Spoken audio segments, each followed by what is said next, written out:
करते हैं और नया सवेरा में सबसे पहले देखते हैं देश भर से कुछ खास खबरें। और खबर आ रही है जम्मू कश्मीर से, जहां सुरक्षा बलों को बड़ी कामयाबी मिली है। शोपियां के मुंजमार्ग इलाके में हुई मुठभेड़ में सुरक्षा बलों ने लश्कर ए तौयबा के 3 आतंकवादियों को मार गिराया।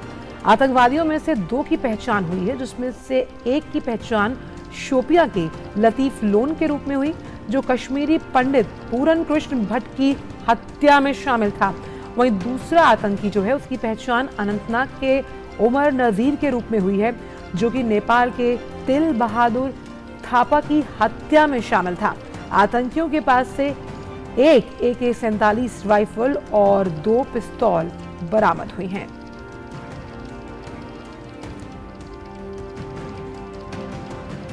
और इसी बड़ी खबर पर हमारे साथ श्रीनगर से जुड़ गए हैं शब्बीर डार। तो शब्बीर, एक बहुत बड़ी कामयाबी, खास तौर पर जिस तरह से आतंकवाद को लगाम लगाने के लिए कदम उठा रही है सरकार। बिल्कुल एक बड़ी कामयाबी है सिक्योरिटी फोर्सेस के लिए और पुलिस के लिए जम्मू कश्मीर में। इस हवाले से हमने देखा था कि अक्टूबर और नवंबर के महीने में सितंबर से ही जो यहाँ पे जो माइनॉरिटीज और जो बाहर से लेबरर्स काम करने के अलावा उनको आतंकियों के द्वारा अटैक किया गया और उनको हत्या की गई, जिसकी वजह से यहाँ पे एक डर का माहौल पैदा हुआ। कश्मीर पंडित के कुछ फैमिली को पलायन करना पड़ा उसके नतीजे।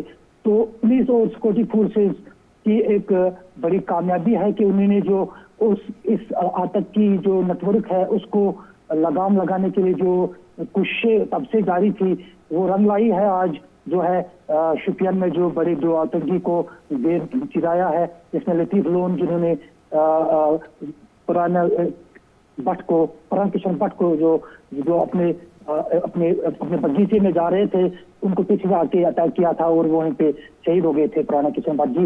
इसी तरह जो एक नेपाली लेबरर जो है, जो मजदूर यहाँ काम करने के लिए आए थे, अनंतनाग में उनको एक अटैक करके उनको घायल करके वो फिर अस्पताल लेके उनकी मृत्यु हो गई थी। तो ये एक जाहिर तौर एक बहुत बड़ी कामयाबी है पुलिस के लिए कि जो डर का माहौल उन मिलिट्री ने क्रिएट करने की कोशिश की थी, उसके चलते एक ये जाहिर तौर पर एक बड़ी उपलब्धि है। बिल्कुल शब्बीर, इस धरपकड़ में और क्या कुछ हासिल हुआ है सेना को? हाँ, सेना को जो है अभी 2 की पहचान हो गई है। एक आतंकी की पहचान बाकी है, लेकिन इसी एनकाउंटर में उनको कुछ असलहा भी बरामद हुआ, जिसमें एक AK-47 है और कुछ पिस्टल भी 2 पिस्टल वहां पे रिकवर हुई है। अभी तलाशी जारी है, कार्रवाई जारी है और क्या क्या मिलता है वो बाद में पता चल सकता है। शब्बीर, ये जो मुंज का इलाका है, अगर इसकी भौगोलिक स्थिति को समझने की कोशिश की जाए तो ये किस तरफ है? ये शोपियान का जो पूरा एरिया है वो बिल्कुल एक घना बागीचों का एरिया है, जिसमें आर्चर्स हैं और जंगलात नजदीक में है। एक जंगल के नजदीक एक एरिया है जहाँ पे यूजुअली मिलिट्री जो है समर्स को ऊपर